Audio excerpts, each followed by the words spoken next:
Apakah Force itu? Ya, jadi Pors ini adalah sebuah bisnis berskala global yang dikembangkan oleh Lado Oktanikov, yang mana dia mengembangkan sebuah proyek yang namanya ekosistem produk blockchain. Apa aja produknya? Di sini adalah produknya adalah pertama matrix system. Nah, bisnis ini adalah bisnis pemasaran matrix system, itu yang pertama. Artinya produk yang kita lakukan pemasaran itu adalah matrix system.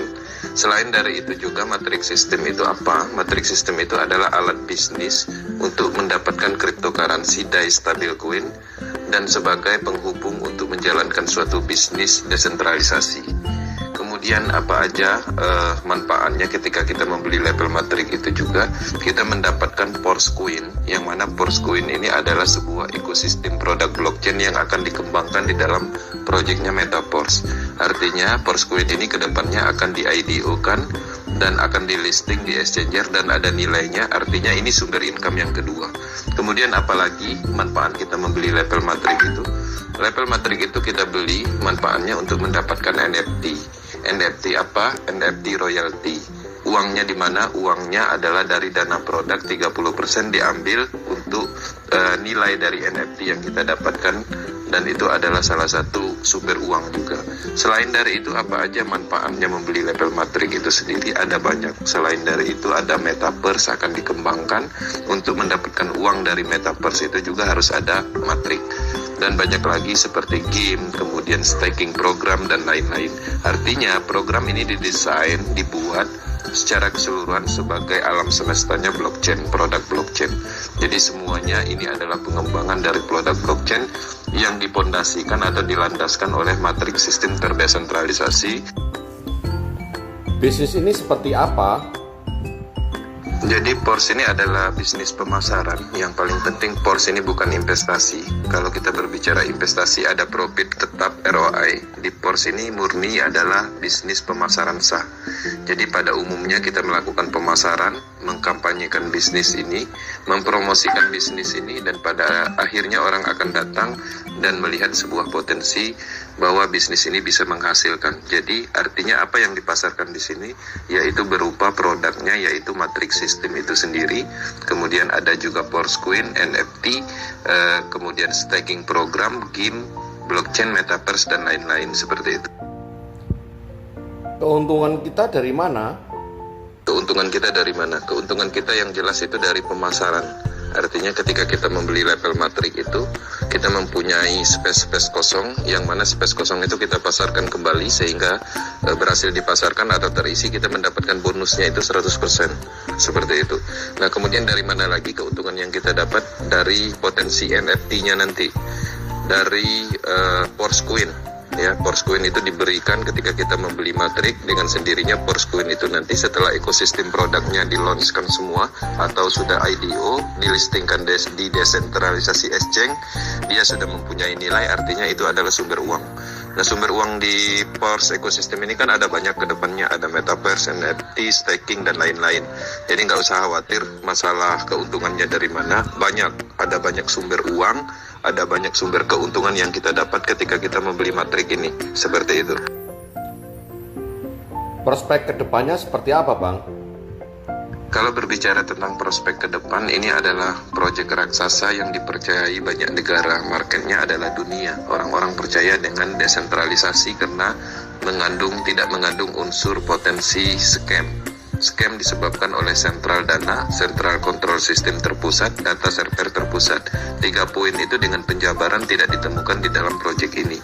Proyek ini adalah pengembangan yang berkelanjutan untuk semua produk ekosistem. Artinya kalau kita berbicara tentang kedepannya, bisnis ini tidak ditemukan titik jenuh atau kelemahannya, karena ada banyak produk yang terus berkembang, yang mana produk-produk yang diciptakan dalam teknologi blockchain Metaverse ini itu adalah produk-produk yang lagi hotnya, yang lagi yang lagi dipercayai di dunia saat ini. Bahkan di Indonesia sendiri Menteri BUMN sendiri menyarankan untuk memahami desentralisasi blockchain, metaverse, NFT dan lain-lain. Artinya ini memang trennya seperti itu. Nah, kalau kita berbicara trennya, Artinya ini adalah salah satu bisnis yang luar biasa yang kedepannya akan terus berkelanjutan karena dia selamanya ada di jaringan internet, tidak bisa dihentikan oleh siapapun dan dia akan selalu running, artinya tidak bisa dimatikan secara sistem seperti itu. Nah, yang paling penting di sini juga tidak ada potensi penipuannya karena tidak ada pengumpulan dana apapun, semuanya terjadi secara peer to peer atau langsung antar wallet. Dan pemahamannya pastinya kekuatannya ada di desentralisasinya. Resikonya apa Bang jika masuk? Sini tidak ada risiko, bisnis ini nol risiko. Kenapa nol risiko? Karena pada prinsipnya yang kita beli ini adalah alat permanen yang tidak habis dimakan waktu, yang tidak ada expirednya, dia ada selalu di blockchain Polygon. Nah, ketika kita ingin bergabung dengan skala besar, artinya itu adalah salah satu manfaat. Kenapa? Karena pada prinsipnya semakin besar modal yang kita keluarkan, semakin besar alat yang kita beli. Semakin besar alat yang kita beli, semakin besar potensinya. Potensinya di mana? Kenapa makin besar? Potensinya adalah di nilainya. Karena bonusnya 100%, persentasenya dari nilai level-level yang kita beli. Kemudian dari mana lagi potensinya? Dengan banyaknya kita membeli level dan mengeluarkan modal, sehingga level kosong atau matrik kosong yang berpotensi dilimpahkan atau kita memasarkan kembali itu lebih banyak, seperti itu. Kemudian yang selanjutnya apalagi, dengan adanya kita membeli dengan membuka banyak uang atau memodal banyak uang, sehingga kita mendapatkan banyak Force Coin, yang mana kita sama-sama tahu Force Coin ini berdasarkan analisis akan menjadi sebuah cryptocurrency yang mempunyai ekosistem yang kuat, sehingga nilainya akan tinggi. Seperti itu. Kemudian apalagi pastinya kita akan mendapatkan NFT yang mana minimum untuk mendapatkan NFT royalty itu sendiri minimum adalah 5 level dan semakin besar kita akan semakin banyak mendapatkan NFT. Dan pastinya ada keunggulan lain yang belum terungkap, yang pada poinnya yang sudah terungkap ada yang tadi saya jelaskan seperti itu. Kedepannya juga banyaknya level itu akan mempengaruhi dari project berikutnya, yaitu metaverse, project stakingnya, kemudian project game dan lain-lain seperti itu, Bang. Oke Bang, terima kasih atas penjelasannya. Semoga bermanfaat bagi saya dan calon mitra saya. Terima kasih.